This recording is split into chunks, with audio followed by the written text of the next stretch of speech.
তিন ধরনের পরিবারে কখনোই শান্তি আসে না। প্রিয় ভাই ও বোনেরা, মনে রাখবেন, আমাদের প্রত্যেকটি পরিবার হচ্ছে স্বর্গীয় পরিবার হোক, আমরা সেটা চাই। সবাই শান্তিতে থাকি, আমাদের জীবনযাপনটা এমন হোক যেন সারাক্ষণ শান্তির মধ্যে থাকি, যেন কোনো অশান্তি আমাদেরকে ধরতে না পারে, এটা আমরা সবাই চাই।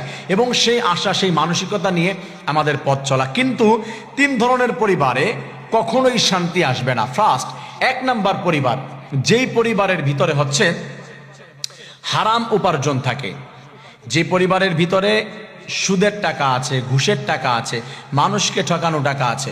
আল্লাহ তাআলা জানিয়ে দিয়েছে যে তোমরা সুদ ছেড়ে দাও, কারণ হলো একটা টাকা কেউ যদি সুদের খায় 42 বার মায়ের সাথে জেনা করার অপরাধ তার আমলনামায় দিয়ে দেওয়া হয়। এই জন্য সুদ যদি কোনো ব্যক্তি থাকে তার জীবনের মধ্যে আল্লাহ তাআলা জানিয়ে দিয়েছে তোমরা সুদ যদি ছেড়ে না দাও, আল্লাহ এবং রাসূলের বিরুদ্ধে যুদ্ধ করার জন্য প্রস্তুতি গ্রহণ করে নাও। ওয়াদারু মা বাকিয়া মিনার রিবা ইন কুনতুম মুমিনিন, যদি তুমি মুমিন হতে চাও সুদ ছেড়ে দাও। ফাইন লাম তাফআলু ফাআদানু বিহারবিন মিনাল্লাহি ওয়া রাসূলি, আর যদি তুমি সুদ ছেড়ে না দাও, মনে রাখবে আল্লাহ এবং রাসূল তোমাদের বিরুদ্ধে যুদ্ধ করতে চায়।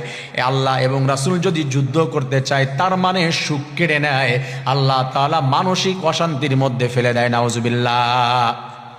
দুই নাম্বার, যেই পরিবারের ভিতরে সর্বক্ষণ ঝগড়া লেগে থাকে, কেউ কারোর প্রতি রেসপেক্ট নাই, কেউ কাউকে ভালোবাসে না, কেউ কাউকে সম্মান দেয় না, মা ছেলেকে সম্মান দেয় না, সন্তান মাকে সম্মান দেয় না, কেউ কাউকে কোনো ভালোবাসে না, সম্মান দেয় না, ঝগড়া লেগেই থাকে, এই পরিবারের ভিতরে কোনো অবস্থাতেই কখনোই শান্তি আসে না। কারণ হচ্ছে অশান্তি ঢেলে দেয়। আল্লাহ তাআলা বলছেন ঝগড়া বিবাদ আল্লাহ তাআলা পছন্দ করে না, জোরে কথা বলা, মানুষকে কষ্ট দেওয়া, এটা আল্লাহ তাআলা পছন্দ করে না। এই জন্য তার পরিবারের ভিতরে কোনো অবস্থাতেই কখনোই শান্তির পরশ তারা খুঁজে পায় না। থার্ড, তিন নম্বরে, যেই পরিবারের ভিতরে গীবত হয়, যেই পরিবারের ভিতরে মানুষকে ঠকানো হয়, যেই পরিবারের মানুষ মানুষের অধিকার বুঝে দেয় না, এই পরিবারের ভিতরে কোনো অবস্থাতেই কখনো শান্তি আসে না। কারণ হলো আল্লাহ তাআলা বলেছে গীবত করা সম্পূর্ণভাবে হারাম।